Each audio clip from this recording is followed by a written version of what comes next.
Welcome to Small Town Pulse with Steve and Melissa, where the stories are good, the coffee's strong, and the charm is home brewed. We bring you the heart of small town living, One story, one sip, and one beat at a time. Welcome to Small Town Pulse with Steve and Melissa. Today we're excited to spotlight a great addition to our community, Beehive Homes of Taylorsville. We'll be talking about senior care, creating a true home environment for residents, and supporting families through life transitions and what makes their approach to elder care unique here in Spencer County. We have Andrianna Marshall today, and she will give us some details and some of her background and everything else that she does for this county. So, welcome, Andrianna. Thank you. For the handful of people that don't know you, tell us a little bit about yourself. I am born and raised Kentucky, moved to Spencer County about 8 years ago when my son was almost a year old. We lucked into our house, which was a wonderful situation that happened. And we have 3 kids out here now, 3 little kids and some grown kids as well. I don't know what else to say. Well, how long have you been with Beehive? So I've been with Beehive since we opened. So I was there as the building was being built, and that was back in 2024. So we had our first resident move in September of 2024. So I've been with them since the beginning, but I've been doing senior care for about 15, 16 years. I started as a caregiver and worked my way through that and fell in love because of my grandparents. So I remember the first resident because it was Betty. yeah. I remember that because She's our queen bee. Yes. How's she doing? She's great. Good. She's doing great. That's great to hear. Yeah. My 6-year-old comes to the building and she was making Mother's Day cards this weekend for them. And she said, "This one's for that one." And I was like, "Which one?" And she said, "The one in number 2. And so I named the resident in room 2. And she said, "No, the one that's been there since the beginning." And I was like, "Oh, Betty, yeah." So she calls him Grandma Betty and Grandma everybody. And That's great. Yeah, I noticed that your family's pretty involved, right? Absolutely, Yeah. yeah. So my husband is the maintenance man, but I don't know that he knew it was a duo job when we accepted the position together. So he comes in and is our maintenance guy, and then the kids come in all the time. They love to go to work, and whether they're pulling weeds or playing balloon toss with the residents, just hanging out. They help serve on holidays and Easter meals and stuff. They help deliver the food and do all the things. So yeah, it's awesome. And your dog makes an appearance sometimes too, right? Yes. My corgi Penny Bell comes to work every so often. I try to bring her at least once a week, and the residents really love her. She's really good about knowing that their skin's a little more fragile. She can't steal the food right out of their hands and eat their hands off like she does with the kids. She's surprisingly really, really good at work, so they love it. So tell us a little bit about Beehive and what it entails. So I know different senior care is different wherever. So There's different levels yeah, of it, different right? levels. That's the word. Yeah, absolutely. So Beehive is an assisted living model, and in Kentucky, there's 3 different levels of assisted livings. We're what's considered a social model. And what that means is we focus on the resident engagement, the socialization, security. We're not as much medically focused. We're more focused on the interpersonal and how they're able to spend time with other people and have that sense of security. So we're smaller than a lot of assisted livings and other senior homes because our building is designed like it's a house. When you walk in, my favorite compliment is, "Oh my gosh, I feel like I'm in your living room." And that's what we want. We have 20 rooms total. That's the biggest a Beehive will go. And it's really designed like you've got your bedroom, you've got your space, but then you come out and you do all the things with us. We're in our cozy kitchen together. We're in the sunroom doing book club or doing things together as more of like a family unit, as opposed to the bigger homes look like these gorgeous hotels that you go into. Well, we like to feel more comfortable. If you are a Cracker Barrel kind of girl, as we joke, we're probably the place for you because we want you to feel comfortable to come to breakfast in your pajamas if you want to. That's okay. We're not fancy schmancy. We're more down home Taylorsville, which is a great fit. Are most of your residents Taylorsville residents? We have several that are from Taylorsville, and then a lot of them are also, their families are here. So they were somewhere else, and then we were able to bring them closer to their loved ones. So our families are really involved, which is really awesome. We've got somebody there every day, which I really, really love, to be able to put the families kind of back together. Because even if you're just stopping in for 20 minutes, it's 20 minutes you wouldn't have had if they were 20 minutes away from you. So true. I think that's one of the biggest things, right? When for seniors that start getting them going downhill is the lack of interaction, right? They get very isolated, very lonely. Mm-hmm.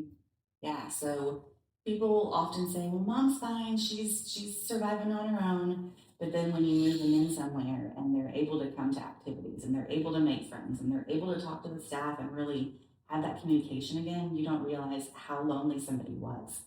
A lot of the time people will say, well, she just watches TV. That's my least favorite but most common thing when I say, well, what does your mom like to do? She just watches TV all day. Well, it's because that's all she's really had when she's lived at home by herself. But when they come into the home and then they're not watching TV all day, they're coming, out to meals and making friends, and they'll sit at the table after meals for an hour and just chit chat. And I love that. And when the weather's great, we're sitting outside on the front porch spending time together, and they really kind of come back out of their shell. So it's really cool to see how people open up when they're around people again. Mm-hmm. I saw a documentary about a guy that studied people that lived over 100 communities that had like high amounts of people that lived to be over 100, and he was trying to see like what was it about these communities that they have so many people living this long. And a big part of it was the socialization and interaction that these older seniors have. Yeah. It was probably the factor that was in every one of these different communities around the world. Yeah, it's really cool. It's we know how lonely we get. We don't usually talk about it. And a senior is never going to say they're lonely. They're going to say, no, I'm doing fine. I'm great. But they really do get pretty lonely and isolated. And it's really cool to see things that you think, oh, my mom would never do that. Or my dad, that's not something that he enjoys. And then when they're offered things they haven't done before, they haven't done in a long time, they really open up and find out they love something that you had no idea because they would never offer to them. Or easily accessible. Love it. So if somebody wants to move their parents, grandparents in, what's that look like? Yeah. Sure. Yeah. So it could be fast to a long process. It could be whatever the family needs it to be. I had somebody call this morning actually that is looking for a quick move-in. So I've got my assistant manager talking to her. And that could be as simple as come in, see the home, make sure that you feel it's a good fit. That's really important when you walk into a place. You just kind of feel it. It's there's really no other way to explain it other than you kind of feel a connection. They can choose an apartment, and all we really need for somebody to move in is a form filled out from their physician, which is basically just a history and physical with their medication list, and then a TB test, because in any community living setting, you've got to have a clear TB screening. And then they're able to move in. So they're able to either set up the room like they want with their own furniture, or we can furnish it and make it look cute for them. It's really cool though when family brings their own stuff and it's their own personal furniture. I've got somebody who worked for Lazy Boy back in like the 50s, and she still has that same furniture, and she's very forgetful and doesn't, have a lot of her mind left to tell us certain things, but she remembers that was the first furniture she ever bought, and she's taking care of it, and it's still here. And so that's a really cool connection when they have their own things, their own belongings. It feels like it's their home and they connect to it and play off about it. Yeah, that's great. Everything has a story and something like that. And that's really the best part of Beehive to me, because I worked in some really great homes, some really great buildings that were a lot bigger. The last building that I worked at was, I'd say it was close to 90 residents. And you just aren't able to get to know them like you can with 20. So with me as the director, I know every single family member. I try to talk to them at least weekly.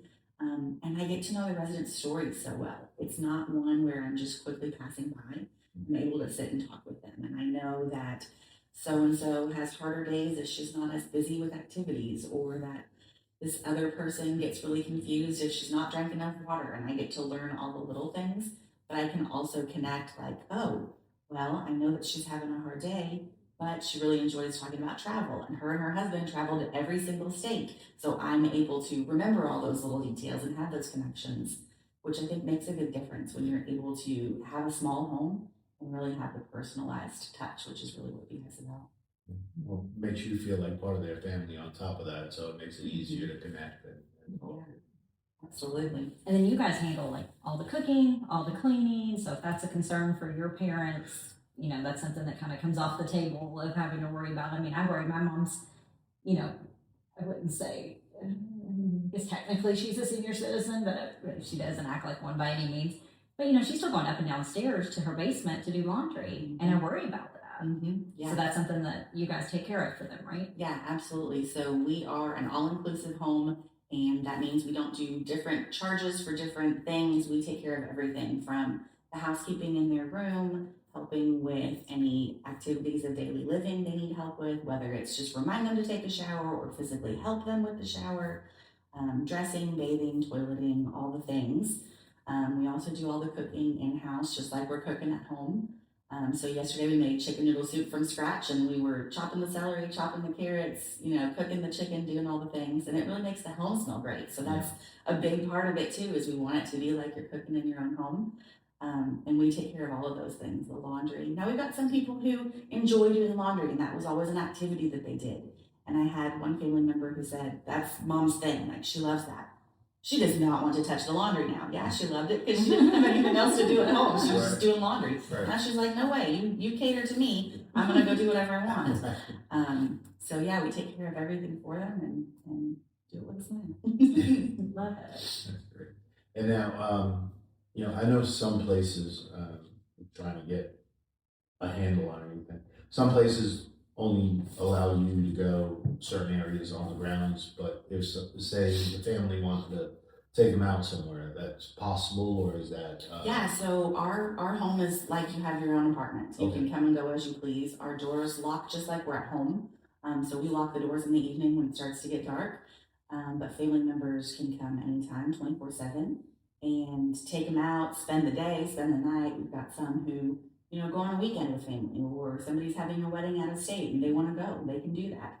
There's no rule on you've got to be back here by midnight, which is a rule in nursing homes. If you're you know, if you're paid for by your insurance, you've got to be back in the bed by midnight. They always counted heads in the bed at 12 a.m. For us, no, we're not a model like that. We're like, hey, you're going to do your thing with your family, and we love it.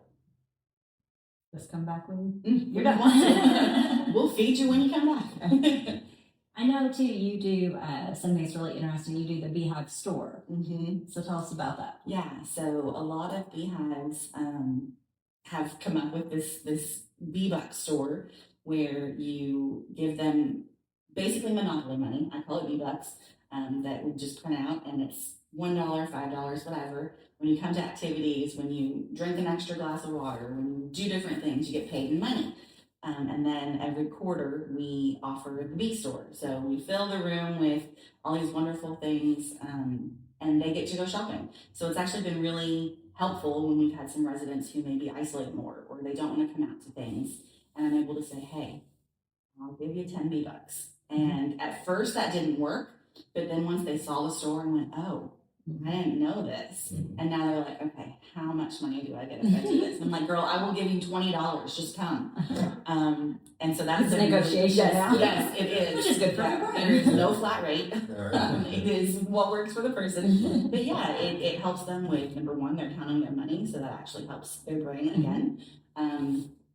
It helps with socialization. They want to come do more things, but also they have something to look forward to. They're counting down the days to the bee store. And it's also been a really great community connection because we've reached out on social media and said, hey, do you guys have holiday decor you're getting rid of, or things that you don't want anymore? Maybe your brother gets you lotion every Christmas and you've got a stockpile of lotion. We all know that. We all have shelves full of lotion. And so people have donated to us, and the residents are able to shop. It's like we open up a store right there in the home for them, and they get to take their time looking around and see what they want. And it's been really neat. And then what are other ways the community can get involved? So we've got volunteers who come every Friday. The high school has a group that comes with us. Ashley's fantastic. She brings at least 2 students every Friday. So they've done that for 2 years now. And excuse me, that's actually been a really neat thing. They come Fridays from 9 to 11, and They are looking for opportunities to get work experience and socialization experience, because some of these students are special needs and they come and do different things with us. And we've actually had a student who's come the last 2 years, and his family just came last week and said, hey, he absolutely loves when he comes here. Can he come outside of school? Because during summer they don't come. And we said, absolutely, we love him. And he loves spending time with the residents. It helps him to open up, it helps them to open up. And so students do come pretty regularly. So that's been a really cool connection. We've also got people who come and visit with their pets as well. We have Wags who brings a dog. We have worked with Spencer, the retired sheriff canine, and Julie has been fantastic. So she's come a couple different times, and the residents love that. I'm actually working with her on a bigger scale project that I think is going to be really awesome, that I hope we get to see come to fruition in the next few months. And so, yeah, we have people come all the time, whether it's to do an activity, to drop off puzzles. We've had a preschool teacher come and did a painting activity with the residents that they really loved. So there's always opportunities for people to come in. We also do our guest chef, which you and your husband have done. So you can come and cook for the residents. Mm-hmm. Maybe you have a meal that your family loves and you want to share it with them. Again, it's like we're cooking at home. It's not a big, scary industrial or commercial kitchen. You're just cooking like you're at home. And it's really fun for the residents to have different faces in and different food experiences and lots of different connections. Yeah, and it's fun when they walk by and they're like, what are you cooking? Yeah. What you got? And let them taste test ahead of time. Right. Yeah. It was a very family-oriented experience, is what it felt like. Yeah. And man, were they appreciative. Mm-hmm. They love to have people come, and they love. It seems like they love to interact with new people. They very few of them were shy. Yep. Yeah. They love to talk, and we love that. And that's another cool thing that's different from us being small. Our caregivers, we've had some who have worked in nursing homes, and when you've been a CNA in a nursing home, you've got 15, 20 residents to yourself. You are busting your rear from 6 a.m. to 2 a.m. or to 2 p.m. and you have no time to stop and get to know your people. Our caregivers, part of their job is activities. Part of their job is to sit on the couch and talk to Thelma about what's going on, or to take a walk with Shirley to get the mail. Their job is to interact with them because they have more time to do that. Since we're smaller, they're not as heavy lifting, heavy working like they are as a CNA in a nursing home. And so they get to do those interactions and learn those little moments too, and give them the time, because anybody who will tell you that works in a nursing home, they want to talk. You'll go to clean their room and they are just talk. And you feel bad because you're rushed to go do something else. But in our home, you're not rushed as much to do that. You can sit and talk, and you can give them that time and respect it. Cool. That is cool. Yeah. And then, so you were saying earlier, you only have 3 rooms that are empty right now, right? Yes. Yeah. Yep. So out of 20 rooms, we've got 3 left. We're gonna have one of our suites, which is a rarity. We only have 4 of our. It's called a suite, but it's a 1-bedroom. So you've got your own living room and your own bedroom. And we're gonna have one of those opening up here soon, which is a rarity. So we're excited to make some new friends, meet some new neighbors, and see who else comes and joins us. It's always fun when we've got new people coming in and our residents hit it off. It's really cool to see where the new connections start. And then I guess if you do get full, you take a waiting list. Yep, we'll start a waiting list, and I'll be calling people periodically to say, hey, I'm just checking in, making sure mom and dad's doing okay, happy to help, and we'll have room for you soon. Love it. And then how do people get in contact with you, and where are you located, all that good stuff? Yeah, so we are right behind Country Mart here in Taylorsville, so 164 Industrial Drive. We're across from the Recycling Center. We are on Facebook, so you can always message us on there. Our phone number is 502-825-4483. My cell phone is always available, 502-825-1681. Everything, any way to get in touch with us. Come by and see us. You don't have to make an appointment to come to a tour. You can stop in. We can always show you around. Yeah. Love it. Great. Well, we're so excited to have you guys here in Taylorsville. I know it's been a little bit that you've been here, but it's really not been that terribly long. Not at all, no. And it's great to see what you've accomplished in this home-like setting. Yeah, it's been really neat. The community's really appreciative and really glad we're here, which is awesome. And we're glad to be a part of it. It's nice to not have a commute because this is my home. Right. So I know the people, I know what we're providing, and I'm proud to be a part of it. Well, thank you so much. Thank you. That's all for today's episode of Small Town Pulse. Thanks for sharing a little bit of your day with us. We'll be back soon with more voices, more stories, and more of the heart that makes small towns shine. Until then, keep listening Keep smiling. and always keep your finger on the pulse.